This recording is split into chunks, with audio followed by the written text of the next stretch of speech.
Samajwadi party से विधायक और पूर्व मंत्री जियाउद्दीन रिजवी साहब हमारे साथ मौजूद हैं। उनसे विभिन्न मुद्दों को लेकर बात करेंगे। सर, मुख्यमंत्री का कल बयान आया, उन्होंने 4 करोड़ वोट कहा कि अभी एसआईआर में नहीं आ पाए, उसमें से 80% वोट भारतीय जनता पार्टी के।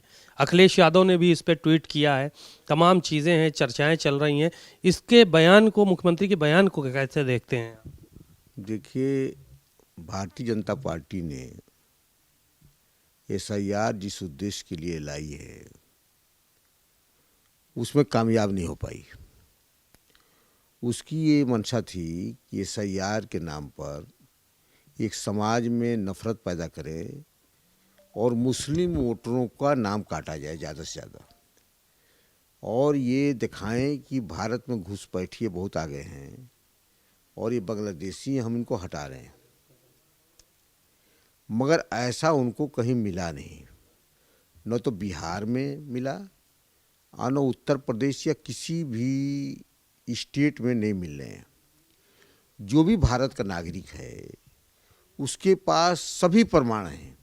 जो माइनॉरिटी के लोग मुसलमान हैं ख़ास तौर से, उनके पास आधार कार्ड है, उनके पास शिनाख्ती कार्ड है, उनके पास पासपोर्ट की कापियाँ हैं, उनके पास बैंक अकाउंट के कागजात हैं, और वो कहीं ना कहीं ज़मीन उनके नाम से है, तो अभिलेखों में भी उनके परिवार का नाम दर्ज है। वो कहीं से भी वो जो है बाहरी नहीं है और भारत के नागरिक हैं। भाजपा की मंशा थी कि इन लोगों के वोट को काट करके हम अपने वोट को बढ़ा लें, और इस हिसाब से उन्होंने अधिकारियों को चुनाव आयोग के माध्यम से निर्देशित भी किया था कि आप हर विधानसभा से कम 20-20 हज़ार वोट काट दें।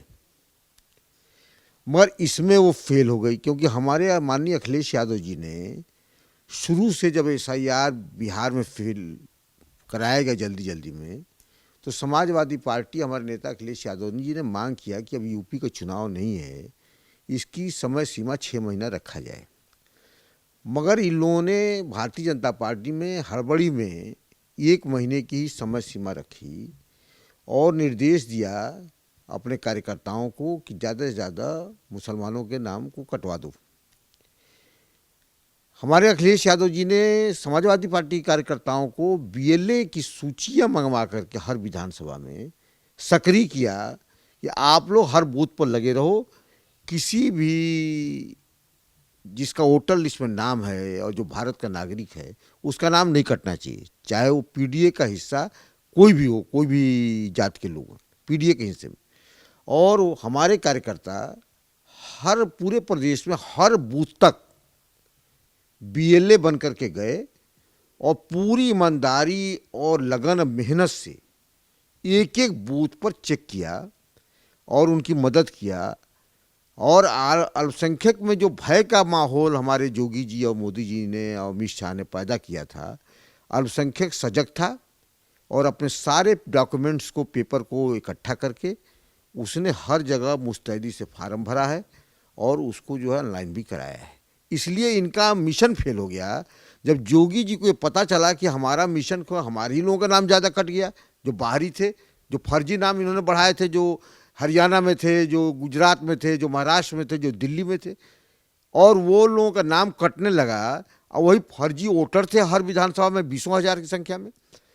तो इनको लगा कि हमारे ही दांव हमारे पर उल्टा हो गया है, और वो मंडल वाइज अपने कार्यकर्ताओं की समीक्षा भी उन्होंने किया है। हमारे आजमगढ़, बनारस और तमाम मंडलों में, यहाँ गोरखपुर, तमाम मंडलों में अपने वर्करों को, विधायक, पूर्व विधायक और अपने अध्यक्षों को, सबको बुला करके निर्देशित किया है कि देखो भाई, हमारे लोगों का नाम इसमें ज़्यादा प्रभावित हुआ, कटा है, और माइनॉरिटी का तो कट नहीं पाया, वो तो डॉक्यूमेंट्स रखे हुए हैं। इसलिए तुम लोग सक्रिय हो जाओ, हम 1 हफ्ते का समय और चुनाव आयोग से दिलवा देते हैं, क्योंकि चुनाव आयोग भारतीय जनता पार्टी कठपुतली है, सब पूरा देश जानता है, और उन्होंने 1 हफ्ते का समय दिलवाया है इसीलिए कि ये जो है इसमें भारतीय जनता पार्टी के कार्यकर्ता सक्रिय होकर के जो इनके लोगों के फर्जी नाम जो हटाए गए हैं उसको लाया जाए, मगर ये संभव है नहीं। एक सवाल ये है कि वंदे मातरम को लेकर पूरे देश में कहीं ना कहीं बहस छिड़ी हुई है। आपके नेता हैं अबू आसिम आज़मी, उन्होंने कहा मैं देश का सम्मान करता हूँ, देश के लिए हमारे लोगों ने जान भी कुर्बान की है, लेकिन वंदे मातरम के लिए कोई दबाव नहीं बना सकता। केशव प्रसाद मौर्य का आज बयान आया, उन्होंने कहा कि देशद्रोही हैं वो लोग जो वंदे मातरम से परहेज कर रहे हैं। ये लोग जिनके पास इतिहास का ज्ञान नहीं है, वही लोग इस तरह का अनाप शनाप चर्चा करते हैं। कौन मुसलमान कहा कि वंदे मातरम मत पढ़िए? कौन मुसलमान हिंदुस्तान के एक भी नाम बता दीजिए कहा कि जय हिंद मत बोलिए? कौन मुसलमान कह रहा है कि आप भारत माता की जय मत बोलिए? हम तो भारत माँ की सपूत हैं, यहाँ की मिट्टी से हम मोहब्बत करते हैं, इसीलिए हम बंटवारे में नहीं गए। अबू कलाम आज़ाद के जामा मस्जिद के सीढ़ी पर से जो उन्होंने आज़ाद हिंदुस्तान के लोगों को कहा कि तुम यहीं रह जाओ, ये तुम्हारा देश है, तुम्हारे उनकी कब्रें हैं यहाँ पे तुम्हारे लोगों की, और तमाम चीज़ें यहाँ तुम्हारे लाल किला कुतुब मीनार है, सारी यहाँ सलीम चिश्ती का मज़ार है, आपके अजमेर शरीफ की मज़ार, तो आप लोग मत जाओ, सब लोग लौट आए और यहाँ रहे। हम तो सम्मान करते हैं वहाँ, मगर हमको कुछ आपत्तियाँ, हम शरह से भी पाबंद बंधे हुए हैं मुसलमान, वो उसकी सिर्फ विश्लेषण की ज़रूरत है क्या है और शरह क्या कहती है मुसलमानों की, ये सिर्फ करे। मुसलमान कभी अल्लाह के आगे किसी के पैर पर झुक नहीं सकता, ये हमारी शरह में लिखा हुआ कि आप केवल अल्लाह के आगे सर झुकाएंगे, किसी व्यक्ति के चरणों में अपना सर नहीं झुकाएंगे। आप नमस्कार करेंगे, उनका सम्मान करेंगे, उनको भाईचारा उनसे रखेंगे, सब कुछ करेंगे। तो ये इसमें भी है, हम कभी इसका विरोध नहीं करते। जिसका पढ़ना पढ़े, हम पढ़े, हम लोग जो पढ़ते हैं पढ़ेंगे। हम सम्मान करते हैं भारत माता का, वंदे मातरम को भी सम्मान करते हैं। आप लोग पीडीए का मुद्दा लेकर आगे चल रहे हैं 2027 के चुनाव को लेकर। भारतीय जनता पार्टी ने प्रदेश अध्यक्ष एक बार फिर पीडीए का ही व्यक्ति बनाया है, और ये कहीं पीडीए की काट तो नहीं है उत्तर प्रदेश के चुनाव से पहले? देखिए, जोगी जी और भारतीय जनता पार्टी बहुत परेशान है। जब से अखिलेश जी ने पीडीए बनाया और ये नारा दे करके काम कर रहे हैं पूरे प्रदेश में, और उसका परिणाम भी आया 2024 में। आपके लोकसभा चुनाव में 37 सीटें हम लोग जीते हैं, इसका परिणाम आया। और कुर्मी बिरादरी के पीडीए के 7 पार्लियामेंट के मेंबर हमारी समाजवादी पार्टी से हैं, दलित भी हैं।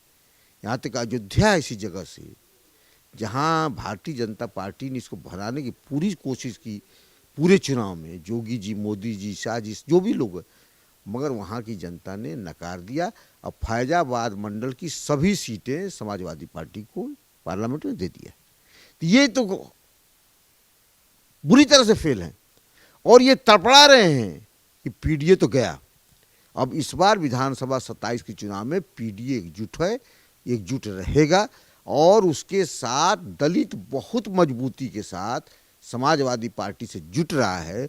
और ये जुटान देख करके कि पीडीए का बहुत बड़ा वर्ग जो है समाजवादी पार्टी के साथ है, दलित भी आ रहा है, माइनॉरिटी तो थी, और अपर क्लास के भी जो गरीब लोग हैं, ये सब मिलकर एक सशक्त विकल्प समाजवादी पार्टी तैयार हो गई है, और 27 में इनको हराएगी बुरी तरह से। ये परेशान है, इसलिए इन्होंने अपना अध्यक्ष जो है, ये आपका जो है कुर्मी समाज का व्यक्ति को बनाया है। शुक्रिया बहुत बहुत। आपने जियाउद्दीन रिजवी साहब को सुना, बहुत सारी बातें कही उन्होंने, और साफ तौर पर इस बात को कहा है कि पीडीए बहुत तेज़ी से आगे बढ़ रहा है और 2027 में एकजुट होगा और समाजवादी पार्टी की सरकार बनेगी। कैमरामैन अरविंद के साथ सीमा अब नकवी, भारत समाचार, लखनऊ।